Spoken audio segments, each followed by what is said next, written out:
were just talking about the latest report from Michael Scotto over there at Hoops Hype that there could still be some juice between the Warriors looking to add a quality vet piece and the all-star caliber season that Nikola Vucevic is having here with us in Chicago. What could you add to that as far as the variables in a hypothetical deal between now and February 6th?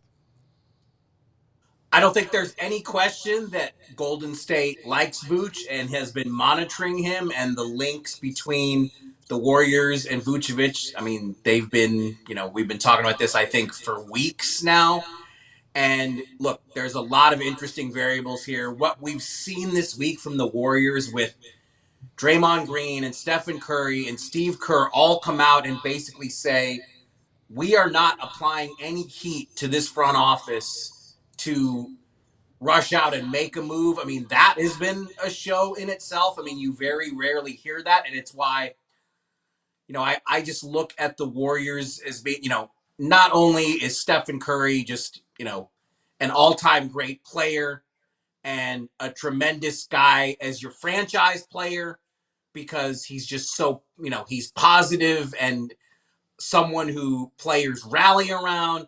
But like the fact that Steph's almost 37. He turns 37 in March, but he's not like telling these guys, I demand that you do A, B, and C. Like, I mean, that just makes the Warriors' job so much easier that he's not putting this tremendous pressure on them. But look, the intermediate, what they're really talking about is trading Kuminga and all the assets they have for, a Zach LaVine or a Brandon Ingram. If they're not going to do a deal like that, making a trade for Vucevic, it is a nice win now move that theoretically wouldn't burn through everything that they've saved up in terms of trade assets. But look, the Warriors have 3 tradable firsts. They only have 2 tradable seconds. So I'm sure the Bulls want at least 1 first for Vooch. Would Golden State be willing to trade one of its 3 tradable first-round picks for Nikola Vucevic? Would 2 seconds and expiring contracts be enough? I don't think it would be enough. Again, just me trying to evaluate things. We're exactly 3 weeks away from the trade deadline now. I think you guys might even echo this, that I think we could all see the Bulls saying, you know what, instead of 2 seconds, we'd rather just keep Vucevic into the summer, because they could revisit his trade market in the offseason. I mean, that is an option to them that has been little discussed. The Bulls don't have to trade him now. But every time I come on with you guys, I feel like this is the ground we cover. They are such a hard front office to read. Their approach is so confounding, and it's not just writers and media people like us trying to figure it out. Around the league, people are trying to figure it out, because we all know that first round pick is only top 10 protected. And, until this week, they were winning too much for their own good. They were flirting with 500. Well, this recent funk they've been in has certainly taken care of that to some degree. So, I mean, is it a possibility? Yes. If it didn't happen, would I be shocked? No. So, I mean, we know, obviously, if we're just looking at centers, Vooch is the best player and the best option. But I'm wondering, when do you think time will definitely become, the factor for either team? Because, as you stated, the Bulls could just say, you know what, we're going to hold on to Vooch. Or when Golden State could say, you know what, we don't want to deal with you guys anymore. We're going to look at Valanciunas. We're going to look at Time Lord. When do you think time will really become a factor for that? The good news for the Bulls in this instance is Vucevic is the kind of player Golden State needs, and there's nobody else really in the marketplace. The Warriors have never really had a stretch big to play with Stephen Curry. And I know the GOAT Gottlieb was saying, it's unclear, would the Warriors close with Vooch? I think it's unclear just what he could bring to that offense. We've never seen that. So look, if Golden State decides to say, you know what, we will trade you a first, or if they find some other way to maybe acquire more seconds and, load up that way. Like, I think the Warriors would be hoping that the presence of Draymond Green, who is really as good a defensive quarterback as there is in terms of running a defense, he's guarded every position. I mean, he's just such a great point man for a defense. They would be hoping that Draymond's presence would help mitigate some of the defensive issues. Now, and, look, Vooch is not going to win a shot blocking title, but he's also a volume rebounder. And I think that conveniently gets forgotten. Like, that is an element of defense. And I mean, he's a 2010 guy who's shot the ball so well this year. So I think the intrigue on Golden State's part is there, that what would it look like to have a true stretch five in this offense, and how could that unlock Stephen Curry? It really is just a matter of what the price point is. And if you've studied the market, look, we saw Indiana steal Thomas Bryant for 1 second-round pick swap, and Bryant's been really good for the Pacers as a backup to Miles Turner. I mean, he's really given them something. Just this week, we saw Nick Richards, who was another very in-demand big man, and Charlotte basically got the net of 2 second-round picks to send Richards to Phoenix because they sent 1 second-rounder out and brought in 3 second-rounders from the Suns. I mean, again, the way Vucevic is shooting the ball, you're not going to get him for 2 seconds. I mean, I can't see why the Bulls would do that. But, like I said, the Bulls, to me, are right to hold out for at least one first. See if you can get a first. Because I'm sure they're looking at it at this point saying, if we keep the team we have and we finish 10th, either we sneak into the playoffs with 2 wins in the play-in, or, we're going to give up a lottery pick that's in the 11 to 14 range, because if they jump up in the lottery, they get to keep the pick. But, that's, and that's something that draft you really need a draft. We all know how good the top of the 2025 draft is. Obviously, Cooper Flagg, Bailey, Dylan Harper, the players at the top of top 5-6 picks. I mean, you do not want to lose that kind of pick. But being 1 to 10 protected, they wouldn't. Is an 11th, 12th, 13th, 14th pick, are they better off just sending that to the Spurs and being done with the trade obligations from DeRozan? I mean, that's what they're weighing right now in that front office. Mark, do you get the sense, because to me, like, the leverage that you're talking about the Bulls having in holding out for a first-round pick, which I agree is the right thing to do, that's coming from a place of, well, we've got him under contract for next year. We don't really have to do this. And maybe even if we don't, we can still be the 8th or 9th worst team in the league, keep our pick, and give ourselves a chance to move up. But are there other teams that have shown any interest in Vooch to where now the Bulls can start a little bit of a bidding war and actually justify the first-round cost? Because I agree with you that he is playing like he is worth a first-round pick, but if there just aren't any on the market and the Bulls are going to move him or have committed to doing that, then why not just get something done, compared to in these next 3 weeks, like, will any other suitors or have any other suitors come up in some of those conversations to where the Bulls can say, well, you don't want to give me a pick, maybe I can get one from X or Y or Z other team? I think we can safely assume that were a first-round pick available, they would have taken it and jumped on it and done something.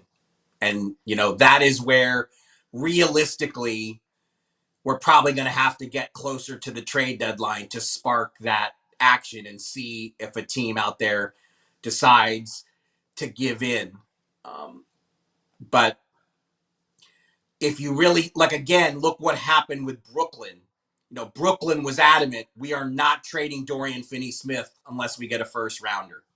We are not trading Dennis Schroeder unless we get a first-rounder. And they could not get a first-rounder for either of those guys, who would be obviously not similar position-wise, but similar cases to Vooch, in which they were both playing very well and had contracts that are fairly easily absorbed for teams. Now, in the Nets case, the Nets were in a rush to start losing, to be perfectly honest with you. They started out 10-15, and they just got all their picks back from Houston. Like, the Nets need to be bad. They need to be top 5 in the league bad, and they were too competent with all the veterans. So, like, they kind of had to act quick. I can see where the Bulls are looking at it and saying, would it be like they're not in the same rush because they might end up in the same place. Like, Zach LaVine is playing maybe the best basketball of his career, and Vooch is shooting it as well as he ever has. But they've been in that 10th range in the West the whole time, and I guess they can probably live with that because if they miss out on the playoffs, if they're in the lottery, if they're in the top 10, if the pick lands in the top 10, they'll keep it. And, they're probably telling themselves, it won't be fatal if, we have to surrender a low lottery pick in this thing. But, I know Bulls fans don't want to hear that, especially after the Caruso trade that brought back no picks at all. And that's where kind of the history here is interesting because, the Warriors wanted Caruso, and the Warriors were set at the time to be offering at least a first and maybe more a year ago for Caruso. So the fact that we've got the Warriors and the Bulls engaged to some degree again is pretty interesting. Well, Mark, you mentioned Zach and the Warriors talk. In addition to them having interest in Vooch, people have been talking about that. But we've been hearing from national and local people recently that the Zach LaVine trade, market is all quiet on the Western Front right now, which you kind of find hard to believe. You just said it yourself, one of the best seasons of his career. It's not just Vooch having career numbers shooting the ball. So is Zach LaVine. He's shooting over 51% from the field right now. He's shooting a career best 45% from 3 on 7 attempts a game as a 24 points per game scorer. Like, how is it? Like, you talk to NBA people all over the country. Is it legitimately true that there's just nobody out there right now saying, I know it'll be tricky, but we got to find a way to add Zach LaVine to our playoff-bound roster?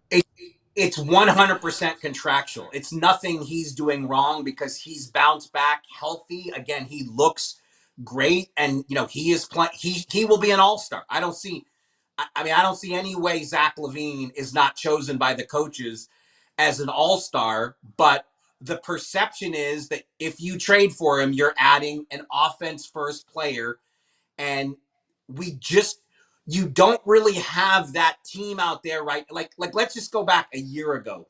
Like, when Dallas went into the trade deadline, Dallas was like, we need to make major moves here. We've got to do something significant. Like, you don't really have that kind of team in the marketplace right now to say, you know what, LaVine's playing so well, let's just roll the dice and go all in here. So I don't think it's anything he's done wrong, but it's just with the kind of years and dollars that are left on his deal in the new world of multiple luxury tax aprons, it's just easier to make that kind of trade in the off season. So, up on that one. I mean, you could really look at it and say, like, Zach LaVine and Nikola Vucevic have done exactly what the Bulls would have hoped for. I mean, they've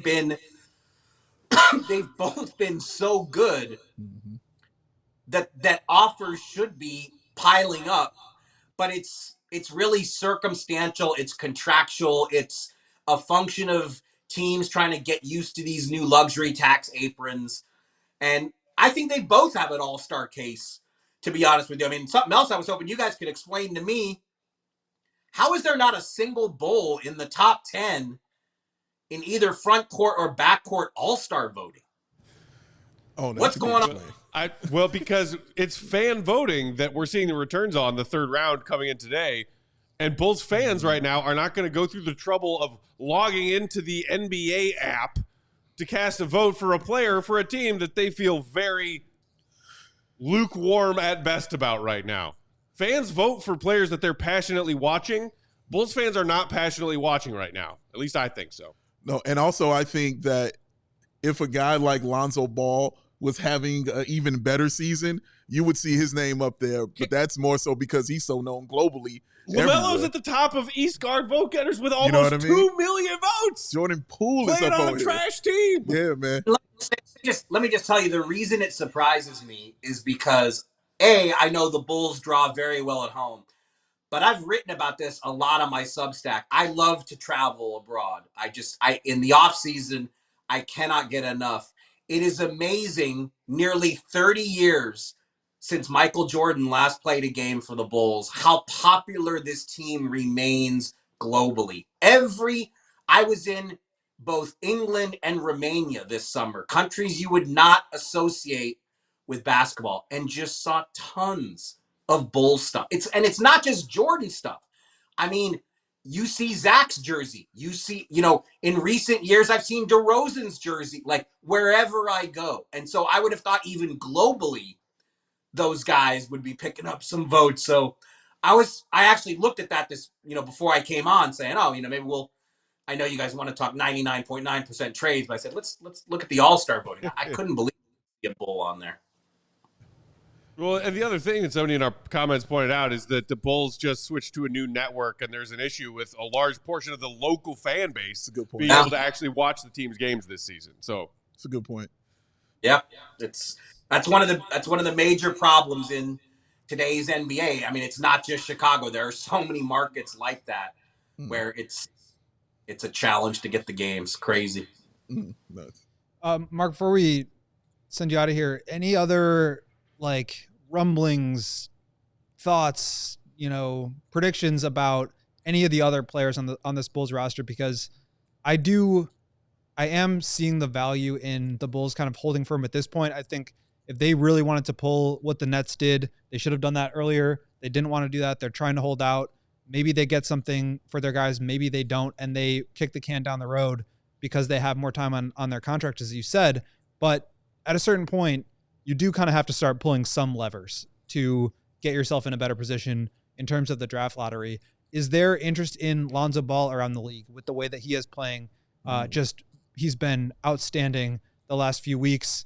The Bulls have some other vets, Javon Carter, Torrey Craig, or would they even start to look at Kobe White or Ayo Dosunmu just to kind of set themselves up as those are some of the guys that actually could return real first-round pick value?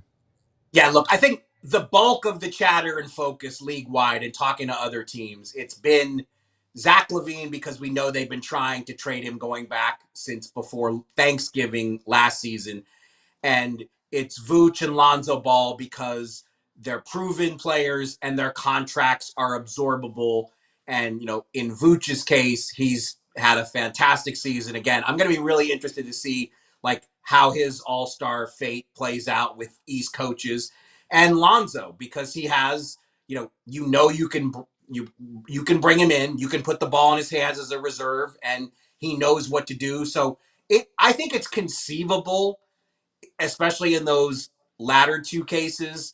But, 3 weeks to go, it doesn't sound like a long time, but it's still a pretty fair amount of time that I think the Bulls are going to be written and talked about a lot in the lead up to the deadline. I don't think that's going to change. So at least I would assume that you guys will find that entertaining and intoxicating on some levels, that the Bulls are going to be talked about a lot. But we've seen, you brought up Caruso and Drummond, it was the same thing a year ago. And in the end, neither moved. So Yes. Bulls fans might not be happy with another 10th seed play-in tournament appearance, but the people who run this team sure seem to be that's their favorite thing ever. But at least we have 3 weeks of trade talk. That is the win the Bulls fans will take, and of course would also take any and all insights whenever you lend us your time. Marc Stein, always a pleasure when you join us. We all silly like the mayor.